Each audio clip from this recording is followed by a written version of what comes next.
আপনি আপনার বংশের পরিচয়কে রাখার জন্য আপনার দাদার জায়গাতে মুসল্লাটা রেখে নামাজ শুরু করে দেন। হযরত উমরের কথাটা যেই বলা শেষ হলো, জিবরাইল আমিন এসে বিশ্ব নবীকে বলে দিলেন, ওয়াত্তাখাযু মিন মাকামি ইব্রাহিম মুসাল্লা। হযরত উমর যেটা বলেছেন আমার আল্লাহকে ওটাই ভালো লেগে গেছে। ও নবী মুহাম্মদ, তুমি মুসল্লাটা ওই জায়গায় রেখে নামাজ শুরু করে দাও যেখানে ইব্রাহিমের জায়গা। আজও কাবার ইমাম দাঁড়ায় কোথায়? মাকামে ইব্রাহিমে দাঁড়ায়।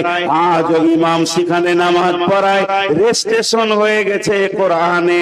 এটা লালগোলার রেজিস্ট্রি অফিসের রেজিস্ট্রি নয়, এটা আমার বর্ধমানের রেজিস্ট্রি অফিসের রেজিস্ট্রি নয়, এটা স্বয়ং আল্লাহ রেজিস্ট্রি করেছেন। দুইটি জিনিসকে কোরআনে পৃথিবীর কোন বাদশা কেটে দিতে পারবে না, পৃথিবীর কোন নবী কেটে দিতে পারবে না।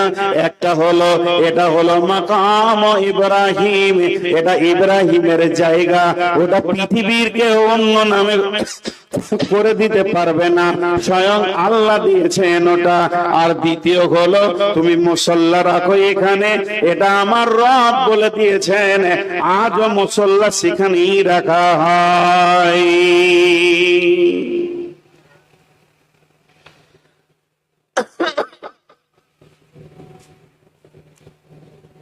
আজও রাখা হয়। মাঝে একটা ছোট কথা বলে নিব, মনে খারাপ কিছু লিয়েন না, ক্ষমা চেয়ে বলছি। হাত পা গুলো ধরে উমরা যদি করেন তো খেপার সঙ্গেই যেন, এইটুকুই বলে রাখলাম।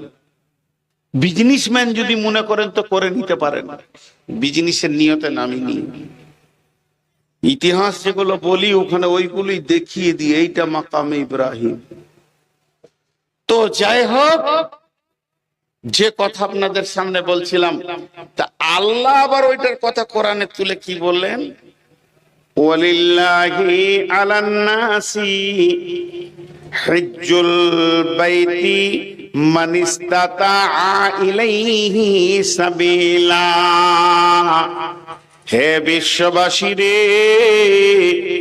হে বিশ্ববাসী রে, আমি তোমাদের দাওয়াত দিলাম, আমার ঘরে তোমরা এসো, আমার ঘরে তোমরা এসো।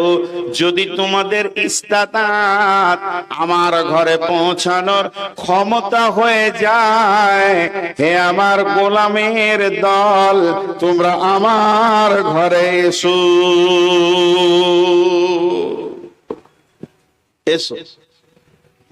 তাহলে ওখানে ডাকলেন কেন? এইগুলো দেখবেন। এগুলো দেখলে কি হবে? আপনার জজবা বাড়বে, ইমানি জজবা।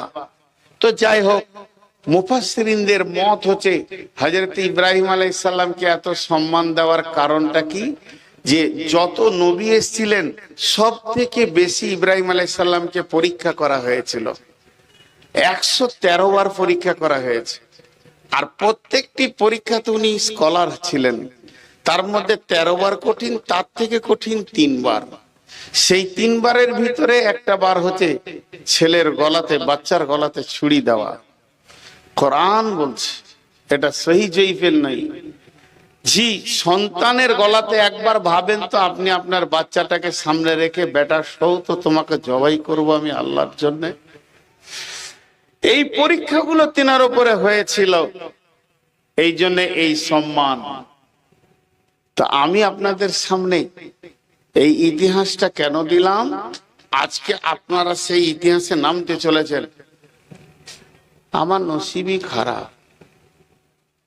ওই চাওয়াল, আপনি উঠেন, আপনি উঠেন, দাঁড়ান, দাঁড়ান, একদম বাইরে যান। খুব শিয়ানা মানুষ, ভাবছে হয়তো দেখতে পাই না। আমার কাজই ওই সোজা লালগোলা স্টেশন, নাইলে বহরমপুর। তো এটা হলো একটা ছোট্ট ইতিহাস।